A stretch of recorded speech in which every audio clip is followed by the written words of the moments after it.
L'homme qui voulait voir tous les pays du monde. C'est mon dernier ouvrage. En fait, et qui les a vus, c'est ça l'important. En fait, j'ai réalisé mon rêve d'enfance, c'était de visiter tous les pays du monde et tous les territoires sans exception. C'est fait et ça m'a pris en tout 50 ans. J'ai rien fait d'autre dans ma vie. J'ai donc pris une vie sabbatique.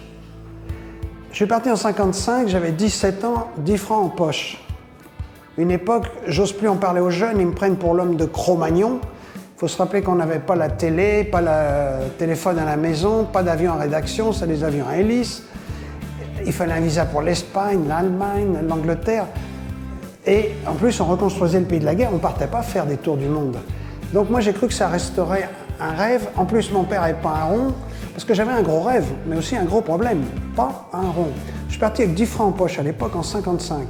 On reconstruisait encore le pays de la guerre. On n'allait pas se balader comme aujourd'hui. Il faut dire qu'aujourd'hui, faire le tour du monde ne veut plus rien dire. N'importe quel niaiseux peut le faire, 6 000 balles à Nouvelle-Frontière et hop, un tour, comme ça c'est fait. Mais pas en 55. Donc j'ai réalisé un rêve qui était impossible à l'époque, qui était fou. Seulement pour tenir mon premier voyage a duré 18 ans sans rentrer à la maison. Je n'avais pas prévu le coup, c'est ce qui s'est passé.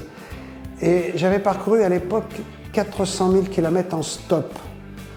Je suis rentré, j'avais une dysenterie pas soignée, je faisais le tour de ma taille avec mes doigts, mais j'étais furieux, il manquait des pays. Alors il y a eu une deuxième période, là j'étais en France. Et chaque année, je partais 6, 7, 8 mois pour finaliser mon rêve, donc de visiter tous les pays, tous les territoires.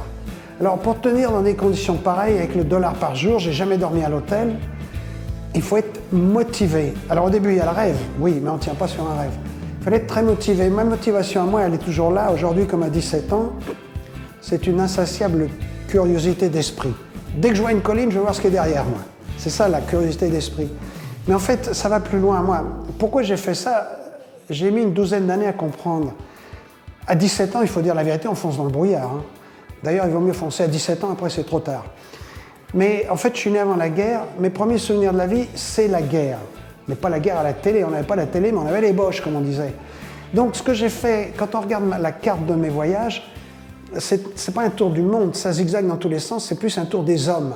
Ce qui m'a intéressé, c'est de connaître le cœur de l'homme, et j'ai voulu savoir, suite à mon enfance dans la guerre, est-ce qu'un jour les hommes vont être capables d'établir la paix?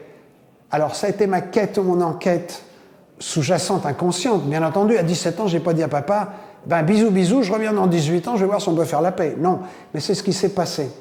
Et ma conclusion, c'est que la paix est non seulement possible, elle est inévitable. La paix se fera. Voilà ce que j'ai appris. Ce qui m'a poussé à écrire, parce qu'on vit un monde aujourd'hui qui ne porte pas à sourire. On marche sur la tête et il y a de quoi se poser des questions.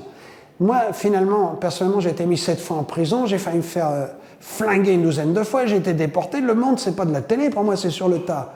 J'ai vu le monde de près. Malgré ça, sur les mêmes faits qu'on connaît tous, j'ai pas la même analyse avec ce que j'ai appris et découvert. Donc, moi, je rentre néanmoins serein sur le futur de l'humanité. Voilà pourquoi j'ai écrit. C'est derrière mon histoire qui est rocambolesque. C'est pour pouvoir aussi partager un espoir.